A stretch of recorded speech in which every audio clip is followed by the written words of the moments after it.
What's good, YouTube? Dark Inception back in for another video, and this video is part 2 to my Dark Knight review. Enjoy. Now, at the end of the last part, I talked about Two-Face and, well, specifically Harvey Dent transforming into Two-Face. Now, let's take a look at Two-Face's design for just a sec. Comics and for the movie.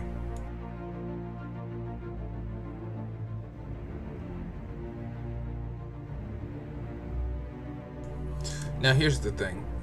When people look at this Two-Face, now, most people like it, but I have heard complaints because people almost expect the, the campy, 80s, and before Two-Face, that would wear like the stripes and the plaids, and that was kind of campy, this brightly colored face, like Two-Face was blue face for a while, he was purple face, red face, green face. He's gone through all the faces.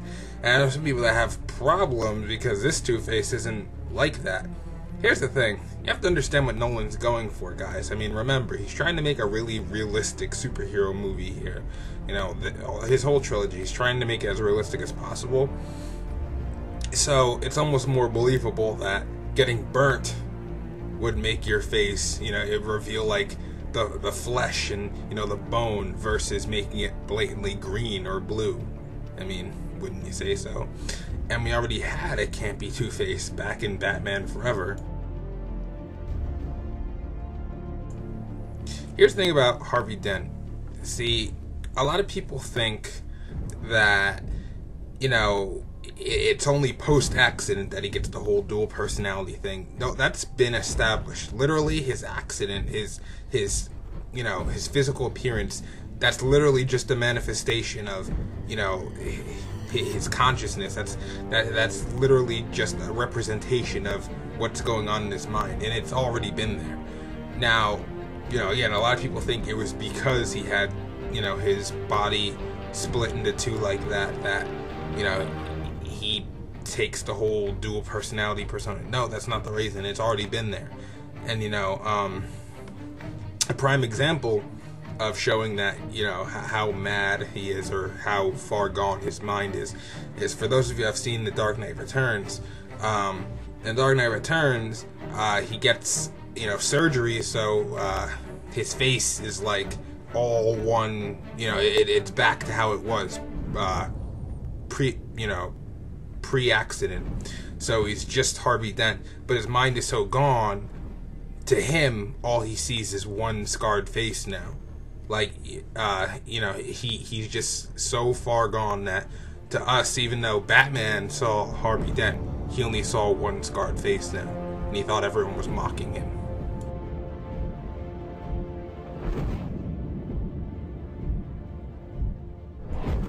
Now, I know that, there were some points in the movie where, we saw that Harvey was beginning to snap, but a lot of those were kind of, they had reasons behind them. Like, there was one point where he's brutally interrogating a thug when one of Joker's, like, I think he was, I don't really remember who he was, but, Harvey was being brutal with him, and he, like, basically puts a gun in his mouth, and, he snapped, but that was only because Gordon had faked his death at that point. And,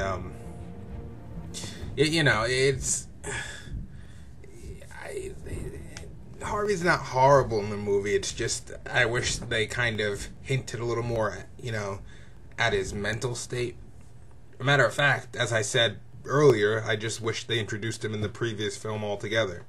It would have made explaining him, like, I wish they introduced him in the previous film, and then in this film, throughout the duration of the film, he kind of began to slip into his madness a little more. And then, the Two-Face incident happens with Maroni. That's what I wish happened, the court scene with Maroni. But, whatever. Anyway, moving on from Two-Face. So, basically, at one point, Joker, because as I mentioned in part 1 of this review, there were some fake Batman.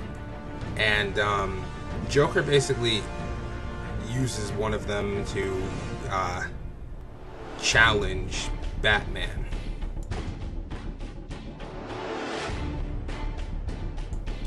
So Joker's proposition is pretty much, every day Batman doesn't unmask for him, someone's gonna die, and it's not gonna be like an average civilian like, the rest of us. It's gonna be like, he'll target like the mayor, he'll target, all these big name figures, and eventually this leads him to a party that Bruce Wayne throws for Harvey Dent, and he goes in search of Harvey Dent because Harvey Dent's the next target on his list.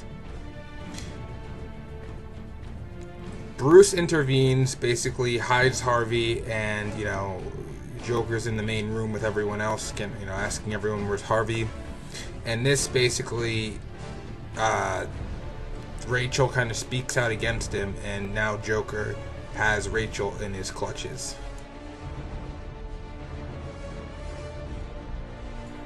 Joker basically gives another one of his, you wanna know how I got these scars stories, and I should probably add that this was probably one of the first scenes, first time in a while actually, in this movie where I kind of was on the edge of my seat because I wasn't sure if Rachel was gonna live or not, because I had a feeling she was gonna die in the film, and a few of my friends told me like something happens to her, so I thought this was gonna be it.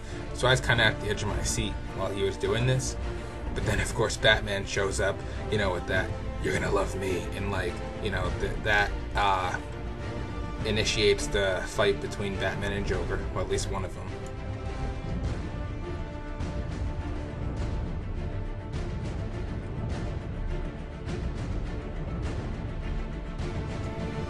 It's for that reason, that from edge of my seat to, how you can take a breath, Batman, showed up to, defuse the situation.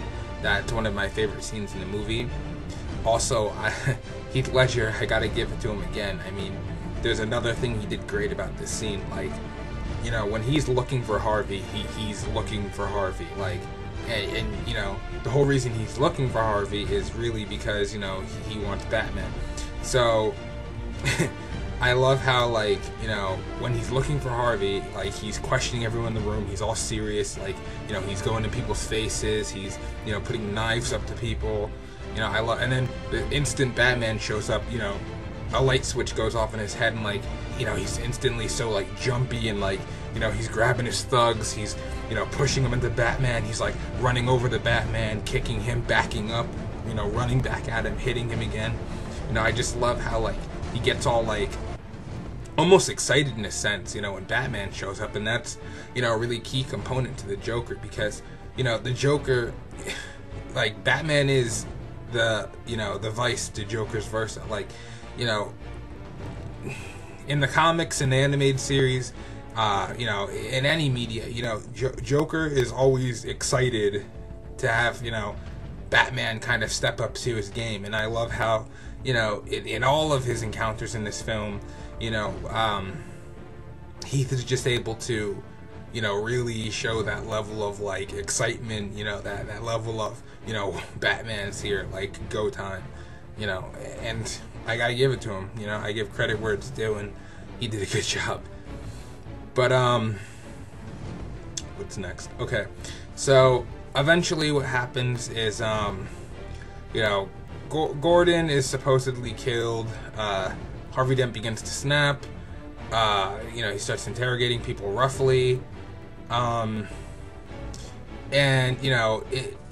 there's eventually this scene where, Dent reveals himself to be Batman, he gets transferred, or, eventually he's gonna get himself transferred to a prison, while he's in the armored truck on his way to that prison. I think he was going to a prison, don't quote me on that, Joker, pursues that truck, and Batman, hops on, and something that I really like is the Bat Cycle. I think it's called the Bat Cycle, Bat something. It's kind of like he takes the Batmobile, when the Batmobile, like, gets destroyed, like, the cycle literally, like, comes out of the Batmobile, like it's a part of the Batmobile, and it detaches, and then the Batmobile blows up behind him. I think it's a really cool design. I gotta give it to that. So the pursuit goes on. Joker's, in this giant truck. Batman, he's in the Batpod at this point, and I think it's kind of cool how like he kind of had these like grappling hooks like go around the truck and weave around and weave around, and then the truck like got smashed over and like it literally flipped over. I thought that was pretty cool. Joker comes out. He's basically standing in the open road. Batman comes around the Batpod, speeding towards him. Joker screams, "Hit me," which I think is really neat because it shows how, again, Joker isn't afraid to step up to that challenge. Batman doesn't hit him. He decides to swerve around him, smashes into a wall, basically knocks himself out temporarily. Joker, I think it's pretty funny because a few Joker's thugs are like surrounding him, and Joker's kind of like, go for it. And one of them goes to unmask Batman. They get electrocuted by the current that goes through Batman's suit to protect himself, and the thug gets shocked and knocked onto the floor, and Joker's like in his face like. I think it's really funny. Like, Joker's just crazy. He's like jumping all over Batman. I mean, the guy is friggin' nuts. Gordon returns, takes down the Joker because he wasn't dead. He was just part of this operation, I guess. Do take down the Joker, which he finally got to do.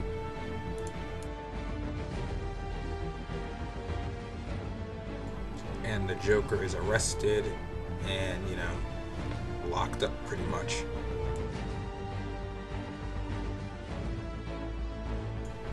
Anyway, guys, I think that does it for part 2. So, catch me next time where I continue my Dark Knight review. Have a nice night, guys. Later.